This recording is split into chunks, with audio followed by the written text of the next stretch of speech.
Hey there, I hope you're having a wonderful day. My name is Doug. I wrote The Guardsman under the pen name R.G. Taark. Today we are going to be reading book number 2 of The Guardsman. This is Blood Debts. This is episode number 14. We're going to be covering chapters 41 through 44. When you get a chance, please look at the description. Check it out if you'd like to get your own copy. Leave a like, comment, subscribe. All that stuff is wonderful and it does a great job to help us out. So appreciate it. Have a wonderful read. The Guardsman, Book 2 Blood Debts, Episode 14, Chapters 41 through 44.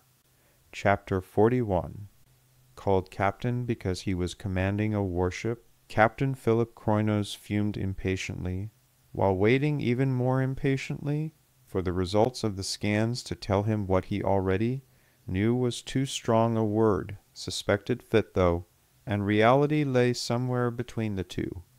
Young Lieutenant Philip Kroinos Roman II stood quietly behind his father, the High Commander of the Guardsmen. Lieutenant Kroinos was a new lieutenant on his first tour after his commissioning a few months before. He was on the fast track to become a Home Guard officer, though, and was currently attached to the Home Guard to backfill for an officer on long-term disability leave for this deployment. Though not a Guardsman himself, he was a member of the regular infantry. From there, he would be qualified to transfer directly into the Home Guard dedicated to supporting the elite Guardsman formations. The Home Guard was still a top-tier unit, but nowhere near as religiously trained and honed as the Guardsmen. Though currently only attached, everyone knew he would end up permanently assigned to the Home Guard in the near future. The lieutenant's formation was as elite, relative to other line units, as a university team playing a high school in some sporting event. The Guardsmen, however, were as elite as a professional team in that same sporting event. The father looked back at his eldest son, while his fingers impatiently drummed back and forth over the chair of his command couch console. The rhythmic tapping was fraying the nerves of the signals officer seated before the High Commander at the console, who knew he had nothing but bad news to report. As the brevet High Commander, because he was the highest-ranking Guardsman in contact with the family and with the official High Commander out of contact on the planet below, allowed his mind to wander to Persephone, the little crawler, who was rattling around in his rooms in the Citadel. Celine was thrilled that she had another little person to play with all day. Persephone had just turned 1-year-old the week before this unsatisfying expedition launched. In the weeks that it had taken to reach this distant, once-upon-a-time gem of a world, the High Commander had had nothing pleasant to think about but that chunky little garden weed drooling on, smiling at and crawling on everything to take his mind off his worst fears. Losing his sister, Alala, and her fiancé to a vehicle bomb not 2 months after Persephone was born, and less than a month before Alala's own wedding, was bad enough. But now the greasy, dirty gray-looking ball below did nothing to soothe his spirits over the fate of Katharina Kroinos, his youngest sister, and her family. His 2 baby sisters were dead within 10 months of each other. Philip didn't believe in coincidence, and this pair of coincidences that left one sister dead and the other's fate hidden somewhere below, missing and presumed dead, set his teeth to grinding. The frustrated sigh from the signal officer cued Philip to look over his shoulder at his eldest son. The grim set to his oldest son's jawline was enough to tell him what Lieutenant Philip Kroinos Roman II thought. The tiny horizontal shake of his head was unnecessary, but provided the death blow to the High Commander's irrational hopes. The boy turned young officer knew as well as his father did that his aunt and her family were not going to reply. High Commander Kroinos pinched the bridge of his nose and demanded, "Speak up, signals? What's out there?" Warsong's signals officer sighed in his seat. The Guardsman was a marvel with technology. His aptitude had landed him the prestigious post on the Guard's flagship. His experience and training on the ship over the last 2 years of his 3-year tour made him an expert. He stood and faced the High Commander before answering flatly, "Nothing, sir. There are no power sources, no technological emanations from anything larger than a handheld, and those are few and far between. May I display it on the main monitor, Captain?" The clinical side of Philip's brain knew the signals officer needed everyone to hear it, so that he was not roasted over the engine housing for giving bad news. Philip made a note to himself to control his temper in the future. "Yes, please do. I need you to walk through what your sensors tell you happened. I want a step-by-step and as much information as we can get." The signals officer hesitated and looked at the younger Kroinos. "I clear him effective immediately," said Philip. Turning to his son, he said, "This is Guardsman Warship Command Group, only level classified. Absolutely no one knows about this. You are not to repeat this, or so help me, I will blow your ass out of an airlock myself. Your mother and uncle don't even know about this, and they never will. Is that clear, Lieutenant?" The young officer snapped, "Yes, sir, absolutely." At the acting High Commander's nod, signals continued. "The Stealth Deep Space Observation Satellite will not receive our laser query," leaning back to his console, checking the display, before standing straight and continuing, "for another 8 hours and 37 minutes, followed by a full 12 hours minimum to process the request for data and that data to begin streaming to us.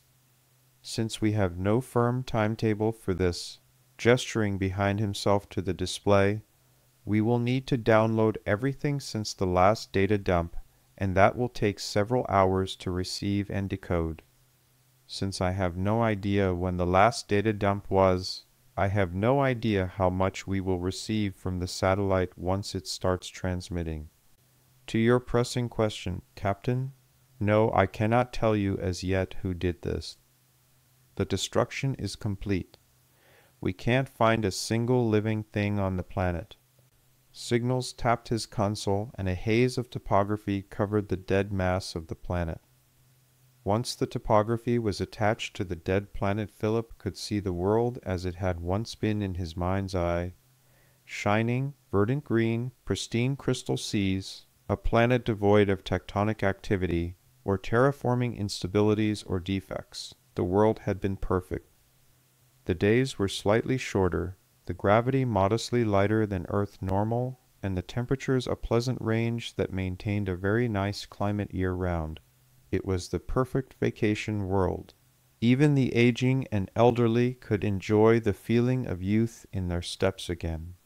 His sister, Katharina, and her husband maintained a hillside vacation villa, a short hop from the equatorial sea. Having approached often enough on his own visits, Philip could not recognize a single feature, without Warsong projecting an outline of what was over the mess it became. Philip objected. "No, no," waving his finger in the direction of the display, while looking directly into the signal officer's soul. The High Commander was with them. He would see to it that they all survived and made it to the bunker together. "I know we installed early warning systems on the villa, and Katharina would be in the bunker within minutes of an attack warning. I know the planetary satellites are blasted, but they would have had several hours warning to get to shelter. I know at least she is alive." Signals visibly sagged as his breath collapsed and his eyes closed. He turned to his console, flicked a premade and readily displayed icon once, and dragged it with his finger across the display where it overlaid the planet as the magnification dropped precipitously towards the surface. "I know, sir. That is why I spent so long without reporting. The bunker was hit." Philip's rejection was instantaneous and visceral. "No. Bullshit. The bunker was over a straight line kilometer away from the house, along a twisting tunnel full of switchbacks, behind hermetically sealing doors every 200 meters along the route. It was a secret. Only the family and the guard knew about it. Contractors were highly paid. brought in from off-planet, and their minds were wiped of the job details on the way back to their home world as part of their contract. The bunker's transmitter antenna was over 3 kilometers away, in a different direction from the start of the tunnel, so there is no way someone could have hit the bunker while shooting at the signal tower, even if the bunker's occupants were fool enough to broadcast during a strike. And there was nothing of interest or importance in or around the area where the bunker was buried. As the overlay focused and settled, it was clearly a wire-frame schematic of the villa and the surrounding support structures. The signals officer approached the main view screen and walked through the obvious orienting points from the villa to transmitter positions and finally to the bunker location, as displayed on the wire-frame schematic. He walked back to his console and circled a portion of the displayed map, which drew a circle over an area of the main display. "Sir, do you see the discolored circle in the middle of the one I drew?" The drawn circle was centered over the wireframe of the bunker, dreading the next news. "Yes," droned Philip. Calmly, cautiously, the signals officer offered, "Sir, that is magma." Someone put a capital ship round directly through the bunker. Then they did it again and again, until they cracked the crust of the planet, releasing magma from the deep core of the world. "Sir, they put so many rounds into it that the hill the bunker was in is now under a lake of magma." The bunker itself was targeted specifically and repeatedly. The signals officer continued. By the time they were done, they had opened every old tectonic plate on the planet and sent so many shock waves through the soft core of the world that the world suffered earthquakes and volcanic eruptions in so many places at once that the world died in a matter of minutes. When they were done, they took the time to circle the planet and destroy every piece of orbiting tech they could find to cover up their tracks, probably while sending high-caliber rounds into every major population center that could contain a computer capable of telling investigators who did this. "I'm sorry, sir. This was a very thorough job." Once they started and realized what they had done, they went ahead and covered their tracks as best as possible, so no one could catch them. Philip asked, "You are positive, signals?" The response was calm and clinically professional. "Yes, sir. Everything that should have been able to stay above the level of the magma has distinct bombardment impact patterns around where it should be standing. Sir, my guess is they hit the bunker until they were sure they got it, and did it again and set off the reaction in the planet by accident. Once they realized they were screwed for genocide, they decided to leave no witnesses, living or electronic. They were already under the gun, so someone decided they should make it total, and they would try and get away with it.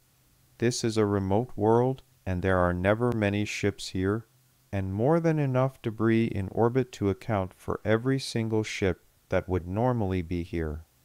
Standing slowly, Ship's Captain Philip Kroinos, newly permanent High Commander of Guardsmen, looked from his signals officer to his son, and back again, the rest of the bridge crew doing their best to be invisible. "Notify me when we receive the feed from the observation platform. I want to know who did this." His hands close to fists. "I want to know who did this, and I want to track them down. I will eradicate the ships involved, and we will crush whatever corporate or imperial dynasty that ordered this to the last man. I don't want any interruptions until that has arrived." Turning to his son, "Lieutenant, tell your platoon to stand down. They will not be dropping to the surface. There are no survivors in that man-made hell." Raising his hand to cut off protests, "The atmosphere is poisoned and superheated. The storms and cloud cover are from the seas as they boiled away, further polluting the atmosphere with superheated steam. The sulfuric acid rain, mixed with the change in atmospheric pressures, and the superheated wastes, not to mention the lava and earthquakes. If that wasn't enough, the dirt-filled clouds blotting out the sun dropped the surface temperatures to sub-zero. The only warmth down there now is from the magma boiling up from the core of the planet. They killed everyone and everything weeks ago. Shaking his head at the display. No sun. That is a dead world, and I won't risk your men to confirm something we all already know. Chapter 42. Persephone was a marvel. Samson watched as she gracefully slipped from one newly created adoring fan to the next person present, who in no time at all was turned into an adoring fan too. These people, complete strangers to start with, after a few short minutes with her, were willing to sign their children over to her. The management of this Kronos power generation reactor still had not caught on yet to the random visit. The plant and the hundreds like it around the planet were more or less automated. People were present merely to make sure the blinking green lights stayed blinking green. If they faltered or an alarm sounded, that was a bad thing, and it required someone's attention. The job was pretty simple. But computers were not allowed to make those decisions, so living, breathing, thinking humans were still involved in the process. Machines were fine for the hundreds of millions of microsecond computations and readings during any given 24-hour period, but the one in a multi-hundred billion microsecond anomaly that the computers couldn't compensate for required the attention of those who could dictate actions outside of fixed programming. The computers needed human minders, or the reactor would automatically go offline for safety reasons. Humanity's collective shudder at the thought of what thinking machines could and had wrought in the past sent that option, and the person who suggested it flying for whatever was closer, a door or an open window. Machine rebellions aside, it was always a good idea to have humanity tied into the decision loop where fusion reactors were concerned. The very principle of turning tiny atoms into progressively much larger atoms and plucking the loosed electrons from the maelstrom just made sense. Early in humanity's arrogance, many had taken fusion as a simple silver bullet solution to everything.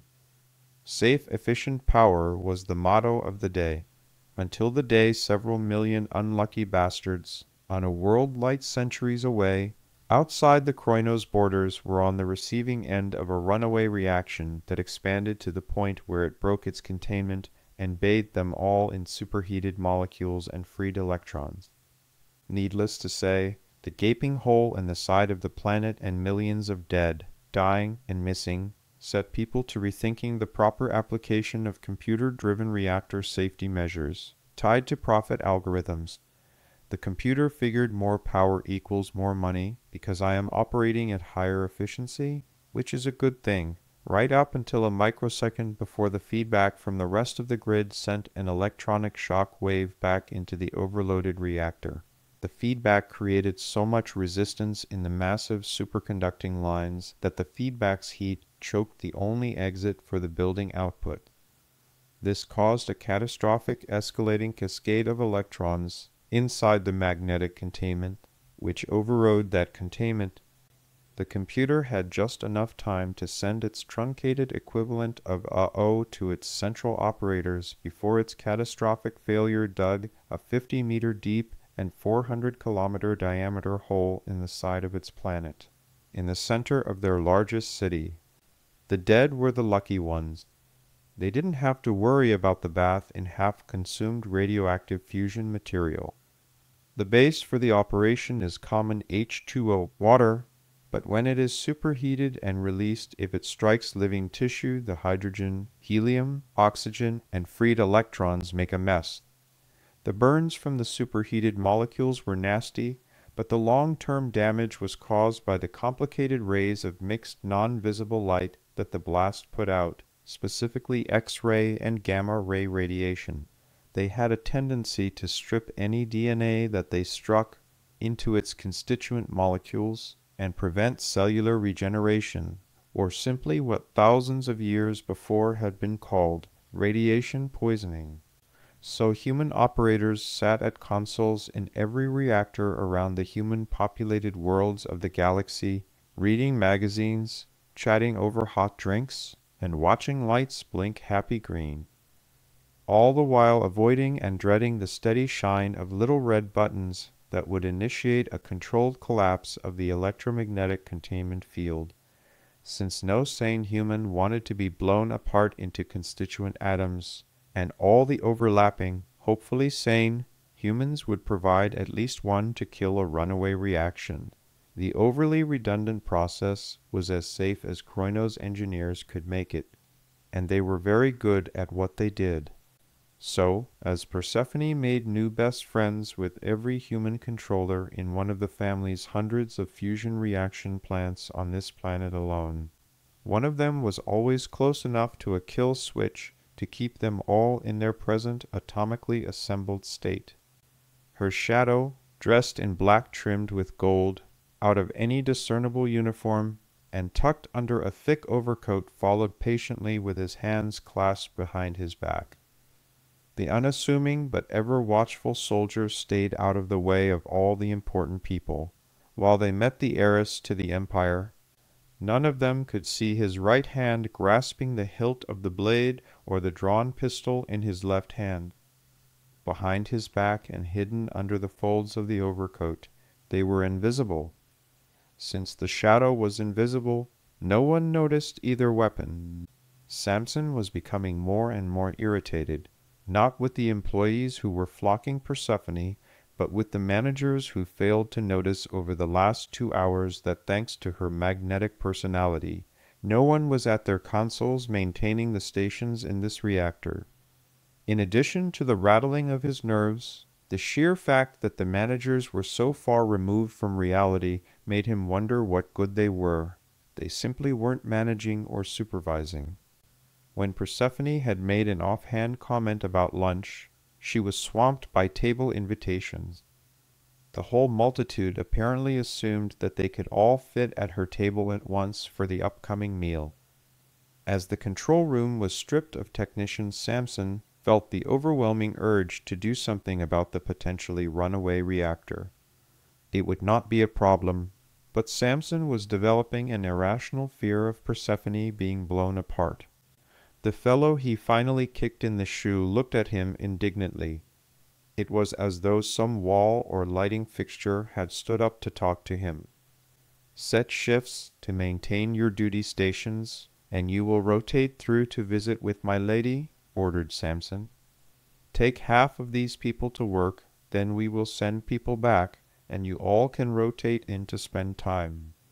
The dumb look did nothing to improve Samson's mood. He draped his left arm over the fellow's shoulders and pointed to the assembled mob. You will get half of these people, and you will head back to work. The rest will come with us for food. Then you will all be relieved, and you will join us at the table. Is that understood? It took Samson a few seconds to realize the technician was paying more attention to the pistol. He forgot he had it in his hand and was using it as a pointer, rather than his words. He slapped the pistol against the man's chest. I want you to take everyone from this line, indicating with the pistol along the man's sight line, into the crowd. Back to work, and then we will send people back to you, all so you can join us and all get face time. Is that clear? The civilian replied, Yes, sir. The man had the same irrational fear of the pistol as Samson had of the station. Samson released the man to his assigned task and allowed the pistol to slip back into the shadows of the overcoat. He was actually fairly surprised at how smoothly things had been progressing as they made their way to the dining facility. Very few things are more distracting and irritating to a bodyguard than a milling crowd of adoring fans. There are too many angles, and no matter where you stand, there are a dozen other ways to deliver a fatal blow to your charge. Samson was stressed and irritable after the first few hours. The dining facility was a nightmare come to life, and it had poison spines glued to its festering slime-covered caprice. The cavernous dining room was shared by multiple shifts from the plant, reactor, management, and its administrative staff, as well as other tenants of the buildings several floors above and below. Why you would put a reactor on the middle floors of an industrial structure, then send the massive conduits all those hundreds of meters down to ground level, adding all that additional expense for the massive high gauge, wiring that whole plunge before it split into its various main lines, was a design enigma that annoyed Samson. Positioning of wiring was nothing compared to the annoyance of swamping fans, mobbing employees, adoring true love suitors, and upwardly mobile individuals being overlooked by management. Samson was at wit's end and was seconds from carrying the blade and pistol openly. While frustratedly overseeing the crowd of admirers, Samson saw Persephone turn towards him.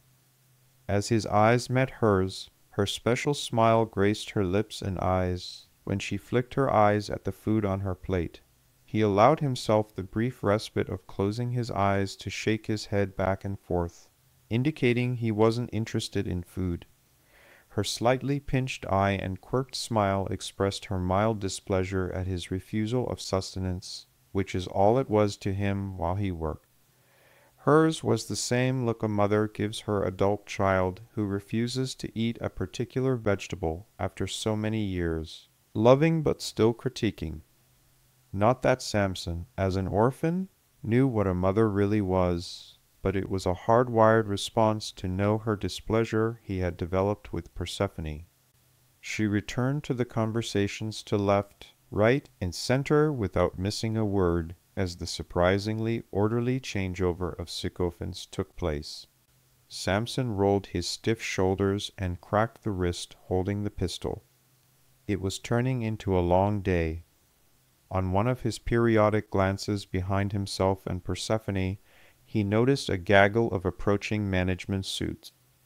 Leaning to her ear, he whispered, "Heads up, love, here they come." She looked over her shoulder at him, questions unspoken on her lips, but dwelling in her eyes. As Samson sidestepped, she followed his eyes to the approaching group of executives. They looked both revolted to be in the room with the commoners, and desperate to be present with such a high-ranking shareholder. Her sigh and rolling eyes were visible to all at the table. Her actions were not obvious enough to elicit panic or laughter, but enough to be noticed. Her pleading look to Samson turned to resigned love as she blew a soft kiss only for Samson, and she prepared to do battle with the highest-level suck-ups in the building. Chapter 43. When Philip opened the door, even before he could take his first step into the room, the exasperated sigh, followed immediately by a demanding "what?" that was somewhere between bored and angry, slapped Philip in the face. Philip replied sarcastically, "Well, good to see you too, Thanadios." Thanadios snapped. "Stop patronizing Philip. What do you want?" Philip tried to lighten things. "Since you put it that way, I'll skip the hi hello how are yous and get to the point."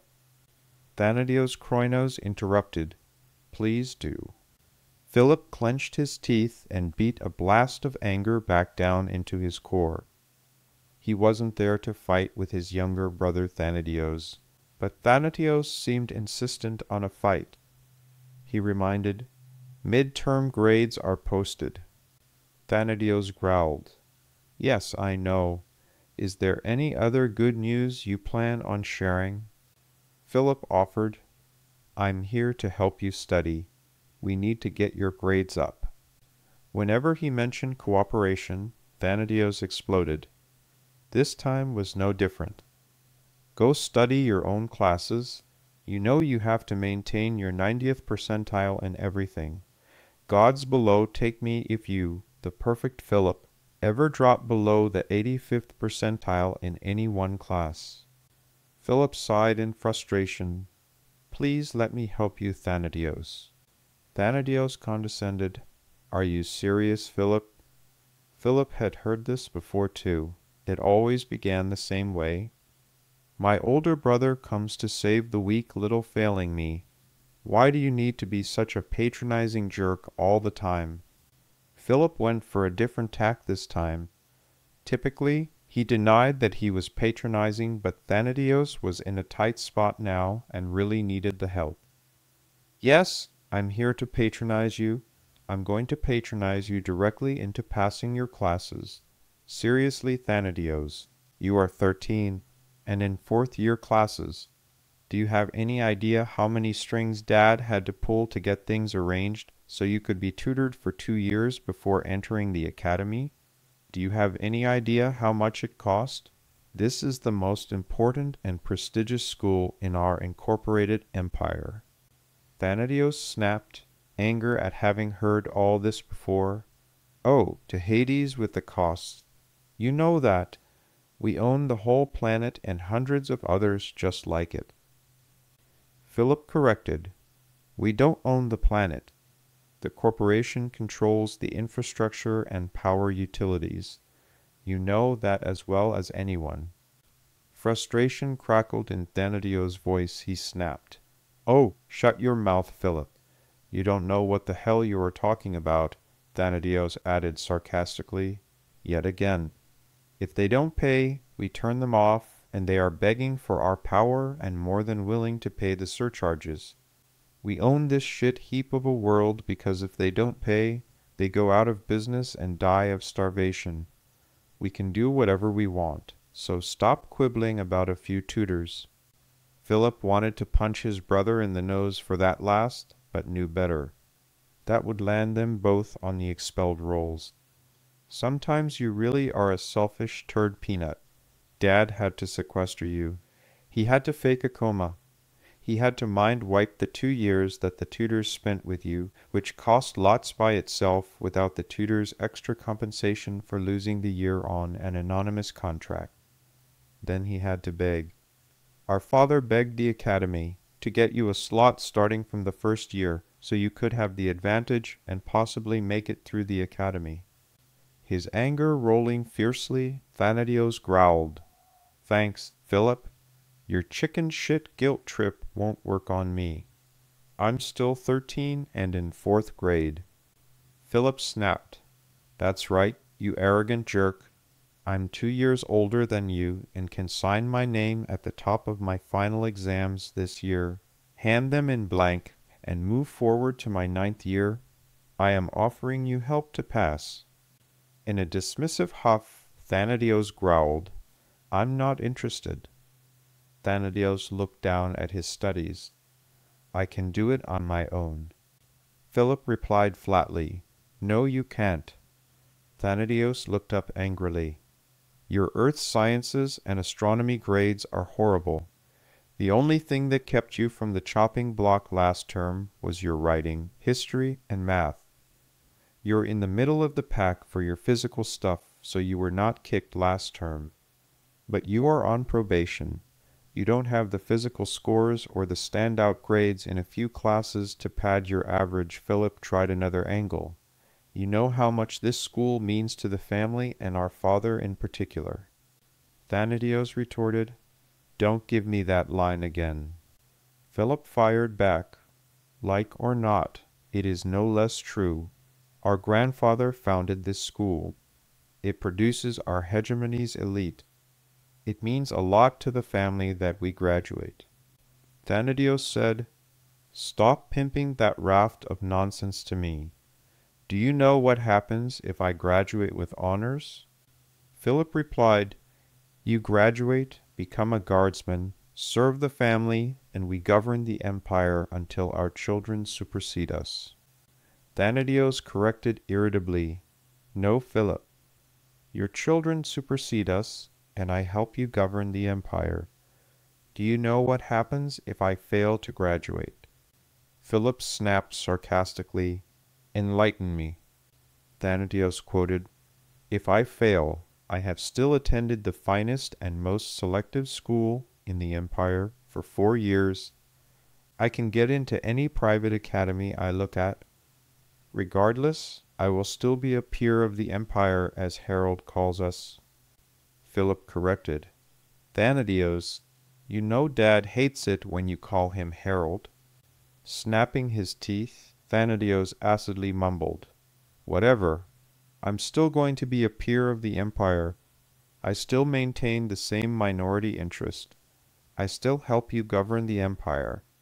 And the best part is, I don't have to get shot full of holes on some rock, fighting over mineral rights in the process. Philip consoled, You're not going to get shot full of holes. Thanadios rolled his eyes and sighed. He chuckled at his older brother. How is it that I'm younger, but you are the naive one? Didn't you ever look at Guardsman casualty rates? Philip drew up short and hesitated, before speaking. Well, yeah, but most survive the wounds or are reconstituted in the corporal regeneration facilities. Thanadios oozed his disgust. Philip, you're so dumb. Thanadios finally smiled. Those poor bastards spend months in there regrowing their arms and legs. I have better things to do with my time than sit in a nutrient-rich, antibiotic tank while the replacement flesh grows layer by layer over whatever precious body part is ripped off me by some explosive device. No thank you. Philip countered, Chicken. Thanadios snapped. No, not chicken? Smart. Seriously, we have soldiers for a reason. I have no interest in wading across plains of vacuum-sealed rock just to get shot and blown up. Philip corrected, That's not all guardsmen do, and you know it. Thanadios used dismissive sarcasm. Yeah, right. Like Harold is going to let one of his sons guard some fat CO's trophy wife on contract deployment. Frustrated, Philip corrected that fallacy. Thanadios, you know guardsman assignments are not influenced by the guardsman's family. It was more of a statement than a question from Thanadios. How can you be so naive? You actually think that our father isn't going to put his finger on the scales at some point to direct our careers somewhere he wants. He would never set either of us to guard some society wife or brat. I'm going to study. I'm going to study on my own. I'm going to do the best I can. If I fail and go to a different academy next year, one not so good, but still one that is top in the hegemony. If I pass this year and will probably fail out next year. Class rankings don't move around that much, and the bottom half of every year's consolidated class disappears. I'm the next half on the chopping block. If I can climb over the other guys to make it next year, I start at the very bottom again next year. Thanadios sighed and shrugged in disappointment. It's going to catch up with me in this year or next year's attendance halving. I won't see the 6th year of the Guardsman Academy. Philip spent several minutes watching his younger brother. He finally decided his brother was resigned to his fate, and there was nothing Philip could do to help him. Even if he did sacrifice all his classes for Thanadios, his heart would not be in it, and Thanadios would have no payoff for all Philip's efforts. Philip received his first real-life lesson in Machiavellian politics, as he thought about the history report he had just written about the amazing ancient Earth philosopher. Resigned, Philip admitted, All right, Thanadios, good luck. I'm going to my room to study. Let me know if you need anything. Thanadios nodded in response and looked back to his studies. Philip stood, walked to the hall, and closed the door to Thanadios' room along with Thanadios' last semester at the Guardsman Academy. Chapter 44. Samson was not a happy camper. Samson was not a happy tourist. Samson was not happy with anything. In general, he was not much of a people person. Conversation was a societal necessity and a task ably performed. Chitter-chatter and gossip failed to amuse him, and that was just what was going on. The gossip generators were at full capacity, and he was at the center of it again. He was also displeased by the press of civilians on all sides. He was doubly displeased by the severely limiting presence of his hood. The last thing he wanted was his face broadcast to the galaxy again. Samson sighed and thought to himself, I hate the news. The coat hung open, but anyone could wear black on black clothing. The thin gold trim on a civilian was a touch ostentatious. Gold and black were typically and traditionally reserved for those in the military corporations who had earned it.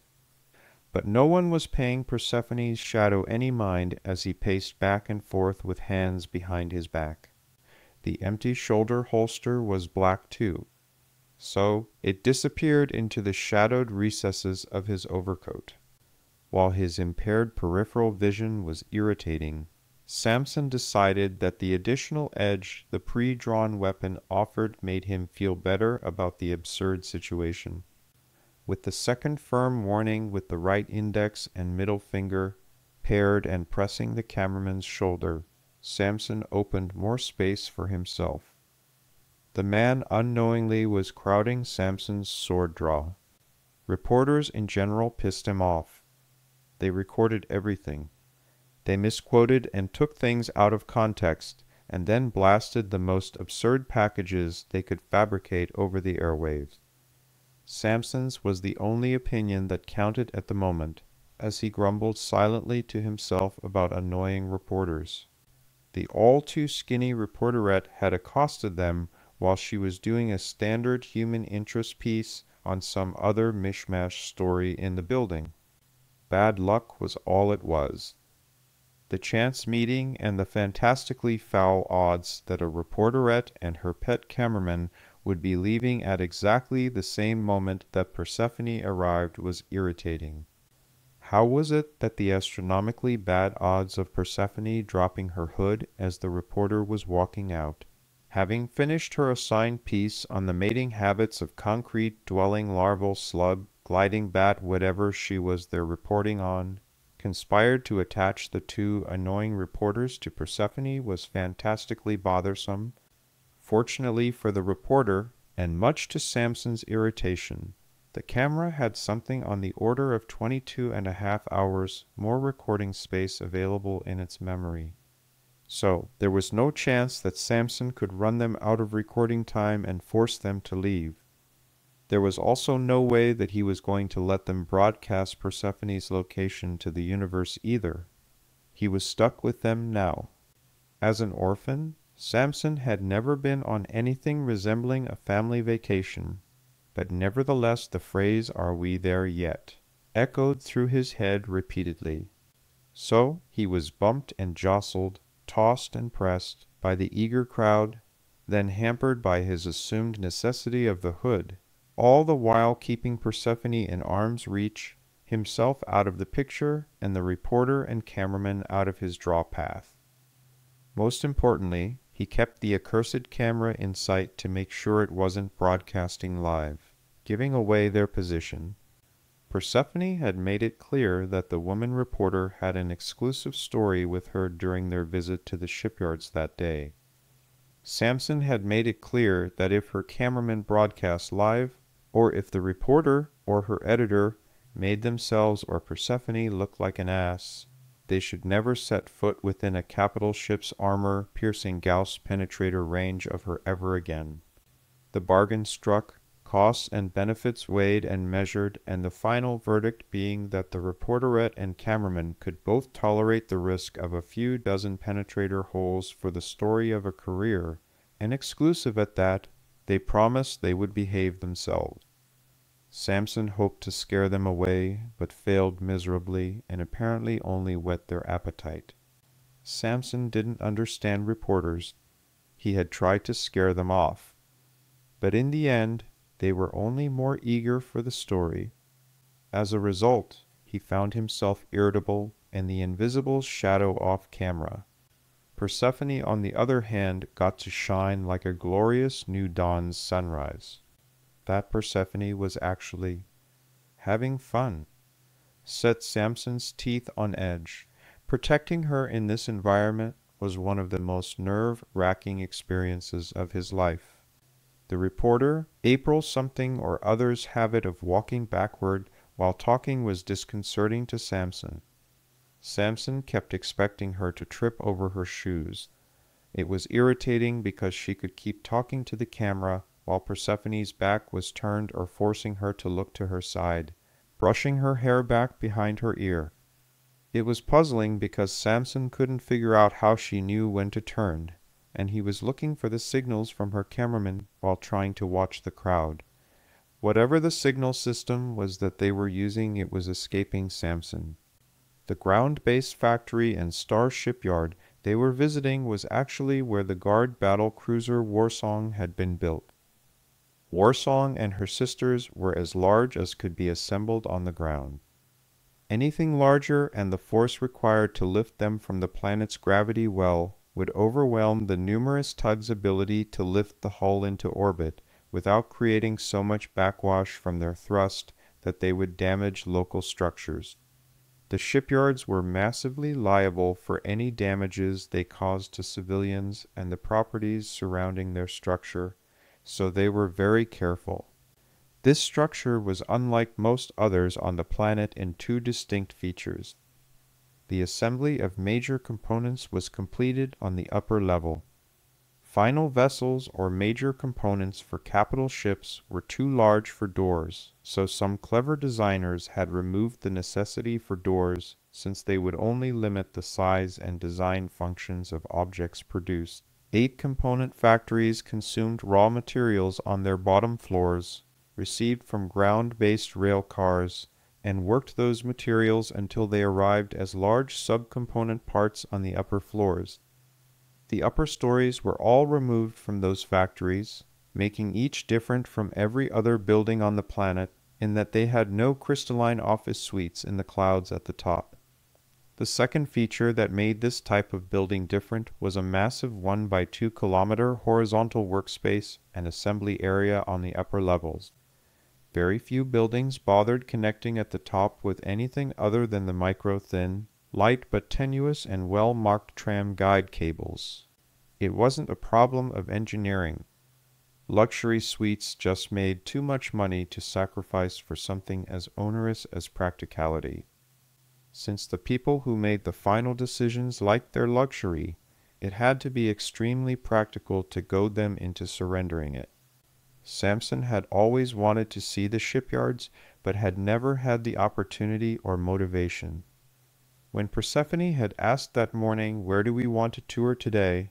Samson had simply said without thinking, "Let's go see the shipyards. I've never seen them." When she had responded, "Neither have I. Sounds like fun," they had immediately begun their circumnavigation of the multiple tram stops and roundabout routes that had ultimately deposited them in the lap of April, what's-her-name. He was bumped and jostled, tossed and pressed by the eager crowd, until the returning workers from the first of 3 midday meal shift cycles activated a peripheral bay door that opened to the work area to admit them. Samson said, "Now there's a sight." When Persephone, April, and the cameraman all turned towards him, Samson realized he had said that out loud. The gleaming silvery steel skeleton of a massive ship lay truncated into pieces and parts, moving by gantry and ground lifts filled the sky through the open bay doors. Pushing past Samson to his workstation somewhere in the chaos, a stranger said, "Don't pay no mind to that." A new voice joined. "'E's right. This un ain't none," said a second stranger as he slipped past too. "Just a ore tenor." The shift that had trailed Samson, Persephone, the reporter, and the cameraman filtered back into work. From their meal break, they needed to relieve the second lunch crew for their break. Persephone smiled before turning back to look out the small personnel access bay doors. The late morning sun split and refracted from the gleaming new components. The freshly worked, milled, filed, smoothed, and fused steel broke the project into tens of thousands of shining gems in the sunshine. Since half the population jokingly believed the sun was only a myth, it was an amazing sight. The double gantry delicately lowered the 100-meter-long assembly into the rear of the frame. The pipes, tubes, twists, turns, too complex for the eye to follow. Part cylinder, part cube dropped laboriously down, and Samson realized it was a single-drive engine and housing being lowered into the skeleton of the waiting ship. Finally turning from the camera, and no longer obscured by the passing workers, April's interview microphone dropped, forgotten in her hand, as the camera shot over her shoulder. Wow, she wondered out loud too, stunned but remembering to turn back to the cameraman, and only using her mounted microphone. This is April Nightingale, concluding part 1 of our exclusive interview with Persephone Kroinos visiting the Starship Foundry. Thank you very much for your attention. I appreciate your listening. When you get a chance, please come and hit the like, subscribe, leave a comment, and check out the book for real down in the description.